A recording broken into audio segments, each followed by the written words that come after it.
साथियों नमस्कार, मैं हूं नीरज पटेल और आप देख रहे हैं नेशनल जनमत। औपचारिक तौर पर यह घोषणा हो ही गई कि मल्लिकार्जुन खड़गे अब कांग्रेस की बागडोर संभालेंगे।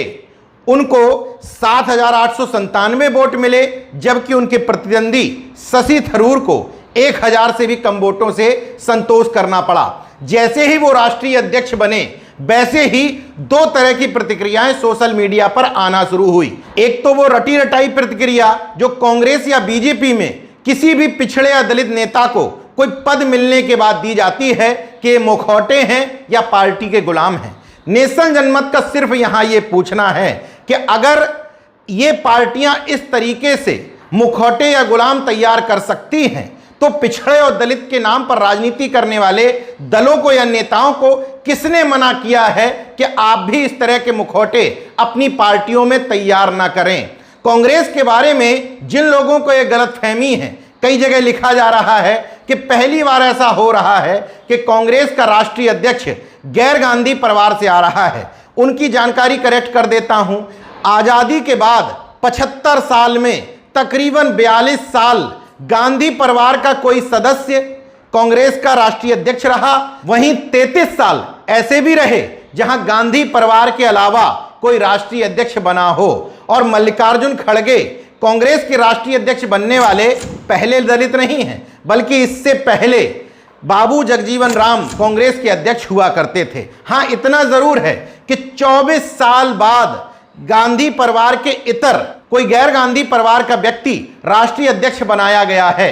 तमाम सारी पुरानी बातों को दरकिनार करके एक बात में मुक्त कंठ से प्रशंसा होनी चाहिए कि मौजूदा समय में यह वक्त की डिमांड थी, क्योंकि भारतीय जनता पार्टी कांग्रेस, सपा, बसपा, आरजेडी समेत तमाम सारी पार्टियों पर सबसे ज्यादा यही आरोप लगाती है कि यहां वंशवाद, परिवारवाद और जातिवाद हावी है। मल्लिकार्जुन खड़गे के राष्ट्रीय अध्यक्ष बनने के बाद गांधी परिवार के 3 मौजूदा मजबूत स्तंभ सोनिया गांधी, प्रियंका गांधी और राहुल गांधी ने भी बड़ा दिल दिखाया है और मैसेज देने की कोशिश की है।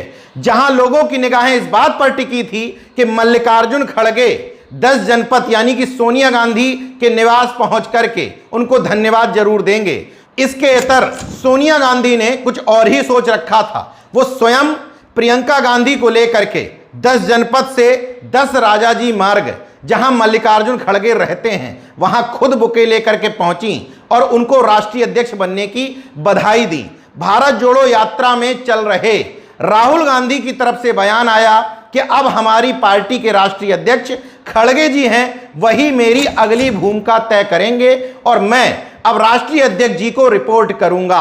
अब इस बयान में कितनी सच्चाई है? मल्लिकार्जुन खड़गे को क्या गांधी परिवार से ज्यादा अधिकार प्राप्त होंगे? इसमें किसी को दो राय नहीं होना चाहिए। सबको पता है कि धरातल और वास्तविकता में ऐसा नहीं होगा, मगर राजनीति में अपनी इमेज बदलने और संदेश देने का ही खेल है। ऐसे में ये पूरा परिवार ये संदेश देने में कामयाब हुआ है कि अब हम पार्टी को एक परिवार विशेष की पार्टी की छाया से मुक्त करना चाहते हैं। हालांकि ये आरोप लगते रहे, इसी बीच में डॉक्टर मनमोहन सिंह जैसे ईमानदार और वित्त मामलों के जानकार प्रधानमंत्री को पद पर बैठाया जा चुका है। इसके बावजूद भारतीय जनता पार्टी जो परिवारवाद और वंशवाद के आरोप लगाती थी, उसमें काफी हद तक सच्चाई थी। वामपंथी पार्टियों को अगर छोड़ दिया जाए तो राष्ट्रीय पार्टियों में भारतीय जनता पार्टी के अलावा कोई राजनीतिक दल ऐसा नहीं था जिसमें उसके गठन के बाद बनने वाले राष्ट्रीय अध्यक्षों में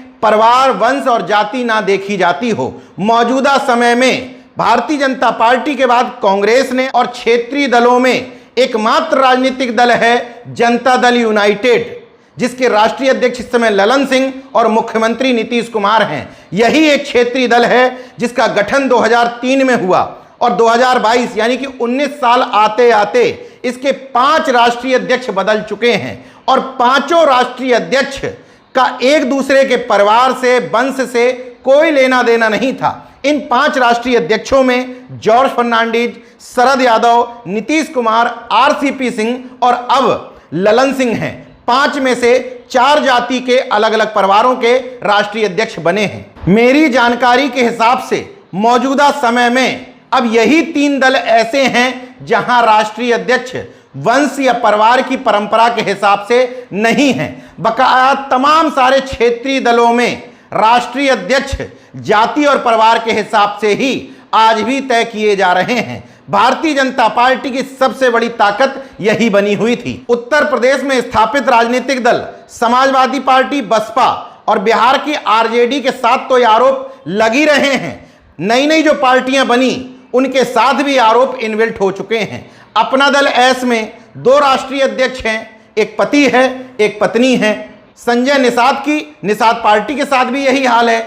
इन सब दलों में विशेष तौर पर अपने परिवार और जाति का ध्यान रखा जाता है। भारतीय जनता पार्टी इसी बात को लेकर के आगे बढ़ी और कांग्रेस ने इस बात की काट खोज ली है, मगर तमाम सारे क्षेत्रीय दल इस बात की काट नहीं खोजना चाहते।